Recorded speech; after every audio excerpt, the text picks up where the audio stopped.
වෙදහාමිනේගේ බල බිඳිලලු නේද? බොරුවට ආයුෂ අඩුයි කියනවනේ. කාන්තිට මේ දවස්වල මොකද්ද මගෙත් එක්ක තියෙන තරහ? පුය. මට ඇති තරහක් නැහැ. පහුගිය දවස්වල වැඩ කළේ හරියට හතර මහා නිධානේ පහළ වෙලා වගේනේ. මොනවාද මං කරපු වැඩ?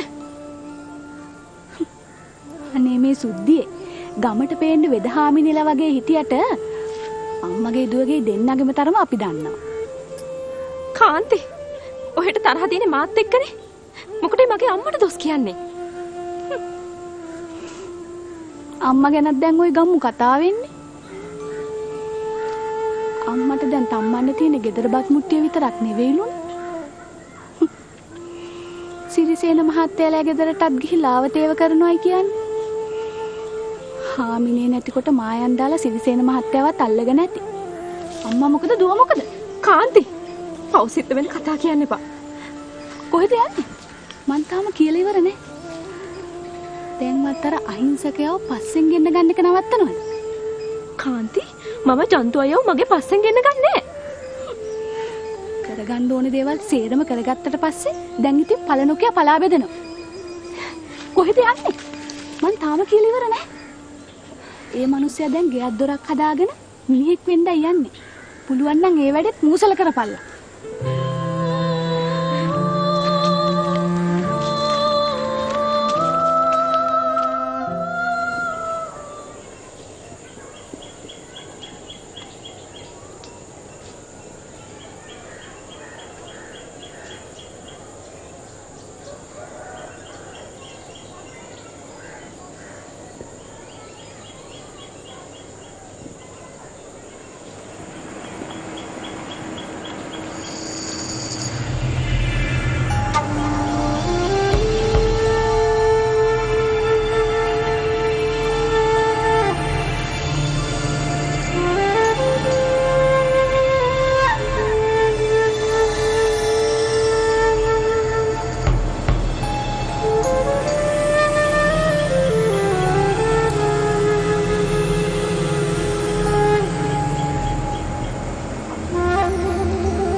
කොහොමද උඹ එහෙනම් ඉස්සරහට ගියා? හොඳයි බලමුකෝ. තව කොච්චර කාලයක් මම උඹට ඉස්සරහට යන්න ඉඩ දෙනවද කියලා.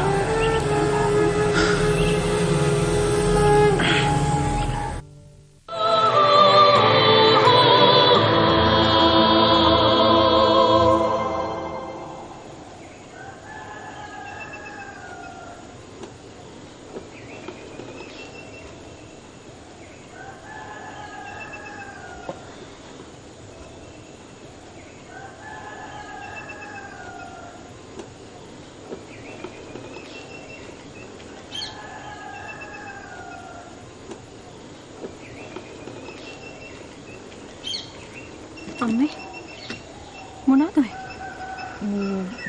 කෑම ඩිංගක්. කාටද? සිරිසේන මහත්තයට ගිහින් දෙන්න කියලා. සිරිසේන මහත්තයට?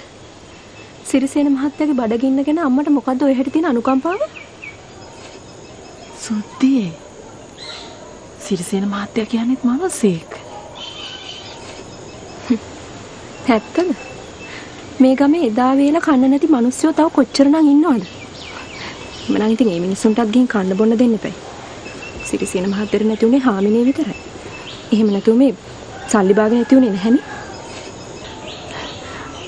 මොකද මේ මිනිස්සයා කියන ඔය හැටි කේන්තියෙන් කතා කරන්නේ? අම්මේ මං ඒ මනුස්සයත් එක්ක කේන්ති ගන්න එකේ කිසිම වැරද්දක් නැහැ. අම්මා ගාව ඔය සිරිසේන මහත්තයට තියෙන අනුකම්පාව මොකද්ද කියලා මට දැන් හොඳට තේරෙනවා.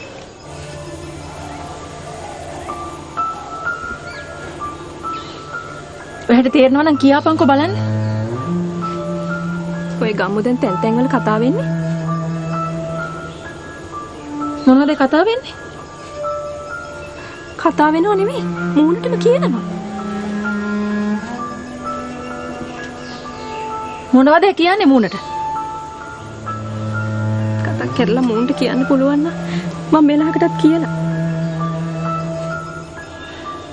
මේ ගමේ උන් මට මොනවා කිව්වත් උඹලා තාත්තා මං කවුද කියන්නේ හොඳට දන්නවා. ආන් එක හොඳට මතක තියාගන්න. අම්මා දැන් ඔය යන්න හදන ගමන මෙච්ච තාත්තා එහෙම බලාගෙන ඉන්නවනම් අම්මට කිසිම සමාවක් දෙන එකක් නැහැ. සුද්ධියේ